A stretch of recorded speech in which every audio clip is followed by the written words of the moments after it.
addiction and suicide are depopulating large parts of the country. Anyone who thinks the health of a nation can be summed up in GDP is an idiot. The goal for America is both simpler and more elusive than mere prosperity. It's happiness. There are a lot of ingredients in being happy: dignity, purpose, self-control, independence, above all, deep relationships with other people. Those are the things that you want for your children. They're what our leaders should want for us and would want if they cared. But our leaders don't care. We are ruled by mercenaries who feel no long-term obligation to the people they rule. They're day traders, substitute teachers. They're just passing through. They have no skin in this game, and it shows. They can't solve our problems. They don't even bother to understand our problems. One of the biggest lies our leaders tell us is that you can separate economics from everything else that matters. Economics is a topic for public debate. Family and faith and culture, meanwhile, those are personal matters. Both parties believe this. Members of our educated upper middle classes, now the backbone of the Democratic Party, usually describe themselves as fiscally responsible and socially moderate. In other words, functionally libertarian. They don't care how you live as long as the bills are paid and the markets function. Somehow they don't see a connection between people's personal lives and the health of our economy, or for that matter, the country's ability to pay its bills. As far as they're concerned, these are two totally separate categories. Social conservatives, meanwhile, come to the debate from the opposite perspective, and yet reach a strikingly similar conclusion. The real problem, you'll hear them say, is that the American family is collapsing. Nothing can be fixed before we fix that. Yet, like the libertarians they claim to oppose, many social conservatives also consider markets sacrosanct. The idea that families are being crushed by market forces never seems to occur to them. They refuse to consider it. Questioning markets feels like apostasy. Both sides in this miss the obvious point. Culture and economics are inseparably intertwined. Certain economic systems allow families to thrive. Thriving families make market economies possible. You cannot separate the two. It used to be possible to deny this, but it's not anymore. The evidence is now overwhelming. How do we know? Consider the inner cities. 30 years ago, conservatives looked at Detroit and Newark and many other places, and they were horrified by what they saw. Conventional families had all but disappeared in poor neighborhoods. The majority of children were born out of wedlock. Single mothers were the rule. Crime and drugs and disorder became universal. What caused this nightmare? Well, liberals didn't even want to acknowledge the question. They were benefiting from the disaster in the form of reliable votes. Conservatives, though, had an explanation for inner city dysfunction, and it made sense. Big government. Decades of badly designed social programs had driven fathers from the home and created what conservatives called a culture of poverty that trapped people in generational decline.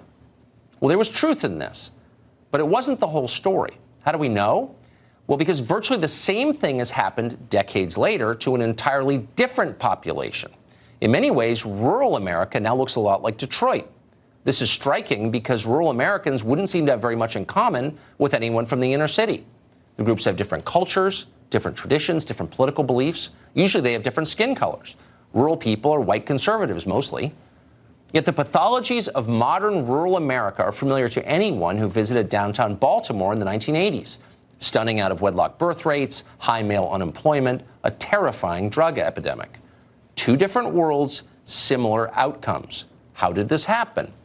Well, you'd think our ruling class would be deeply interested in knowing the answer, but mostly they're not. They don't have to be interested. It's easier to import foreign labor to take the place of native-born Americans who are slipping behind. But Republicans now represent rural voters. They ought to be interested. And here's a big part of the answer. Male wages declined. Manufacturing, a male-dominated industry, all but disappeared over the course of a generation.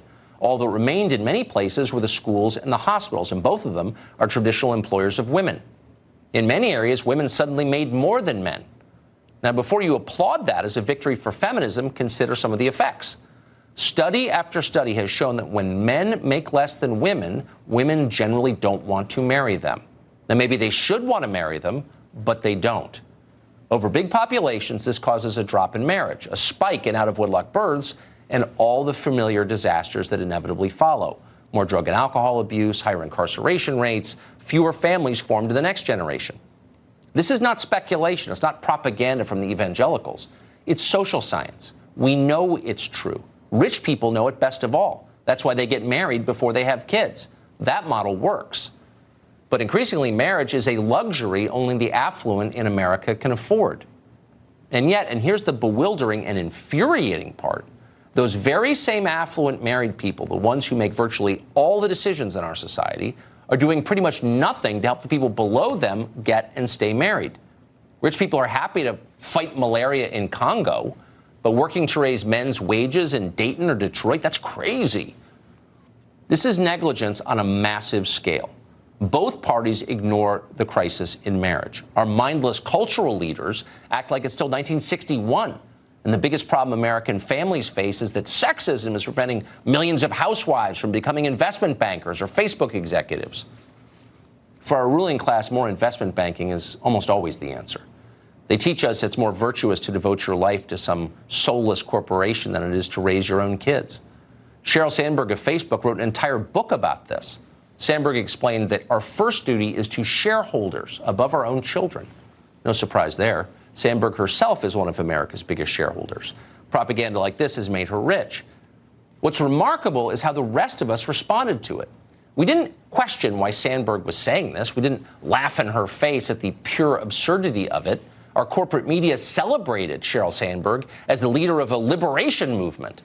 Her book became a bestseller, Lean In, as if putting a corporation first is empowerment. It is not. It is bondage. And Republicans should say so.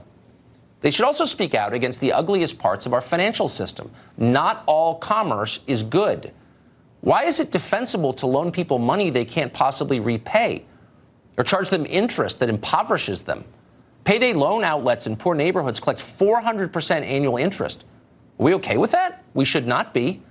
Libertarians tell us that's how markets work, consenting adults making voluntary decisions about how to live their lives.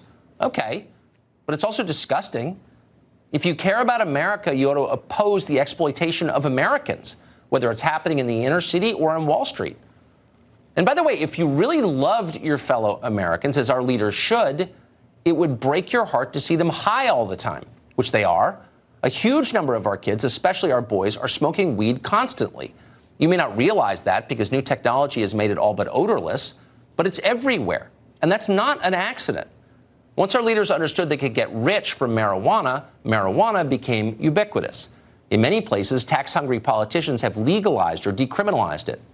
Former Speaker of the House John Boehner now lobbies for the marijuana industry. His fellow Republicans seem fine with that. Oh, but it's better for you than alcohol, they tell us.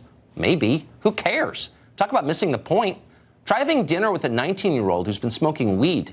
The life is gone. Passive, flat, trapped in their own heads.